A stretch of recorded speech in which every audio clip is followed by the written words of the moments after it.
حضرت خباب رضی اللہ تعالیٰ عنہ کہتے ہیں میں نے عاص بن وائل کے ہم مزدوری کی اور بڑی مشقت کی، میں نے بڑی شاندار کر کے میں نے کام کیا دیانتداری سے۔ وہ کافر تھا، میں مسلمان تھا۔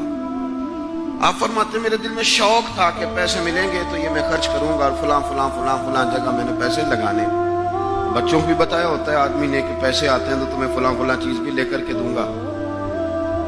اب مجھے بتلائیے کہ اگر اس دن پیسے نہ ملیں یا کسی وجہ سے ڈوب جائیں تو کتنی اذیت کا اور کرب کا مسئلہ ہوتا ہے۔ فرماتے ہیں جب میں نے مزدوری کر لی، کام مکمل کر لیا، اور میں اس کے گھر گیا، میں نے کہا تیرا کام مکمل ہو گیا؟ اس نے کہا میں نے دیکھ لیا۔ تو میں نے کہا میرے پیسے دے دو، یہ دیکھو یہ وہ ایمان ہے جس کے بارے میں رب نے کہا وَإِذَا قِيلَ لَهُمْ آمِنُوا كَمَا آمَنَ النَّاسُ، اس طرح کا ایمان لاؤ۔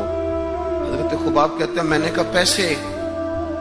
کہتے ہیں بڑا آدمی تھا نا، نواب تھا، سیٹھ تھا، چودھری تھا، پاورفل تھا، تو کرسی پر بیٹھ کر ہنسنے لگا، کہنے لگا پیسے تو مل سکتے ہیں پر تھوڑا سا مسئلہ ہے۔ وہ کیا؟ معاذ اللہ ثم معاذ اللہ، نقل کفر نہ باشد۔ کہنے لگا اگر آپ کلمہ پڑھنا چھوڑ دیں تو پیسے دوں گا، ورنہ یہ پیسے نہیں ملیں گے۔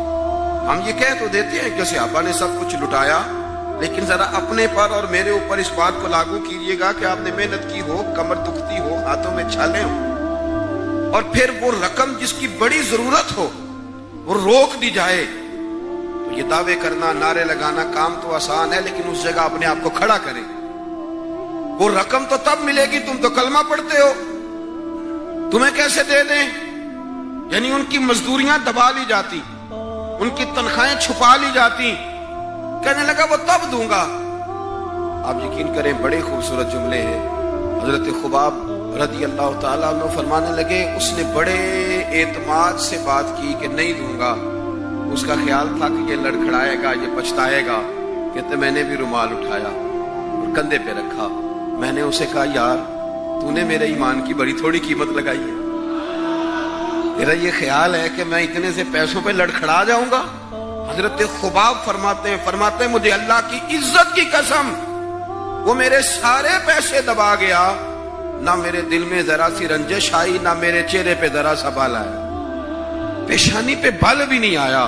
اور فرماتے ہیں کہ مجھے نہ مزہ آنے لگا، مجھے لطف آنے لگا، مجھے ذائقہ ملنے لگا۔ میں نے کہا اوہو، میں تو بچوں کے لیے مزدوری کر رہا تھا، مجھے کیا پتا تھا کہ میری یہ مزدوری بھی مدینے والے کی غلامی میں لکھی جا رہی ہے۔ تو بچوں کے لیے مزدوری کر رہا تھا، مجھے کیا خبر ہو کہ وہاں لکھی جا رہی ہے۔ حضرت سعد بن ابی وقاص کہتے ہیں میرا اپنی اماں سے بڑا پیار تھا اور زمانہ جانتا تھا کہ بڑا پیار ہے۔ میں نے کلمہ پڑھ لیا، میری اماں نے بھوک ہڑتال کر دی۔ اس نے کہا کہ جب تک آپ کلمہ نہیں چھوڑیں گے معاذ اللہ میں روٹی نہیں کھاؤں گی۔ تھوڑی سی آبادی تھی، برادری میں رہتا تھا، بڑا سا گھر تھا، زمانہ جانتا تھا۔ فرماتے ہیں ہر چوک میں میری باتیں ہونے لگی۔ تیسرا دن ہو گیا، اماں نے روٹی نہیں کھائی۔ آپ اندازہ کر لیں کہ شام کو افطار کے وقت کیا حالت ہوتی ہے آدمی کی، کھانا نہ ملے تو۔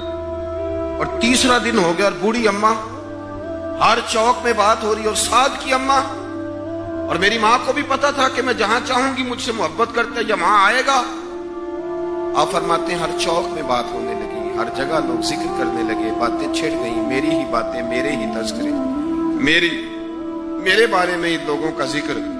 فرماتے میں بڑا پریشان ہوا، میں گھر آیا، میرے بہن بھائی بھی مجھ سے کہیں اماں مر جائے گی، میرے والد بھی، میرے دیگر لوگ بھی، سب رشتہ دار میرے گرد ایک۔ میں نے کہا کہ ہم باتیں کر دیتے ہیں، آپ سن لیتے ہیں، کبھی اپنے آپ کو اس جگہ کھڑا کریں کہ جب ہر آدمی اس سٹیج پہ پہنچ جائے کہ میں بھائی تو خرابی کر رہا ہے، اور اتنے سارے لوگ جاننے والے گھیرا کریں گے تو آدمی کیسے بچائے گا اپنے آپ۔ حضرت سعد بن ابی وقاص کہتے ہیں کہ میرے گرد شدید گھیرا تنگ ہو گیا، اور مکے کا دور ہے، حالات اتنے خطرناک ہیں کہ سنبھالے نہیں سنبھلتے۔ آپ فرماتے ہیں جب حد ہو گئی تو میں نے کہا اماں سنو پھر میری بات، میں تم سے بات کرنے لگا۔ کہتے ہیں میرے بہن بھائیوں کے بھی کان کھڑے ہو گئے، اماں بھی سہارا لے کے اٹھ کے بیٹھ گئی کہ لگتا ہے کہ برف پگھلنے لگی ہے، لگتا ہے کہ کچھ نرم ہوا ہے۔ فرماتے ہیں میں سامنے کھڑا ہوا اور تھوڑے بہت لوگ جو وہاں موجود تھے وہ بھی قریب آ گئے۔ میں نے کہا اماں تیرا اور میرا پیار زمانہ جانتا ہے اور دنیا کو پتا ہے کہ میں وہ بیٹا ہوں کہ جس کی لوگ مثالیں دیتے ہیں. اماں ہر چوک میں تیری میری باتیں ہوئی. ان 3 دنوں میں تجھے اور مجھے ڈسکس کیا گیا. اماں تو بڑی کمزور ہو گئی, اٹھ کے تجھ سے کھڑا نہیں ہوا جا رہا. یہ ساری چیزیں میرے سامنے آئیں. بہنوں نے رو کے دکھایا, بھائیوں نے محبت یاد کرائی, ہر چیز میرے آڑے آئی. لیکن حضرت سعد بن ابی وقاص کہنے لگے, اماں میں نے اپنے دل کا جائزہ لیا ہے, میرے ایمان نے ایک وقت بھی مجھے یہ مشورہ نہیں دیا کہ میں اماں کو منا لوں. فرمانے لگے, اماں یہ زمانہ سارا موجود ہے اور لوگ کھڑے ہیں, تیری ایک جان ہے نا, ایک جان.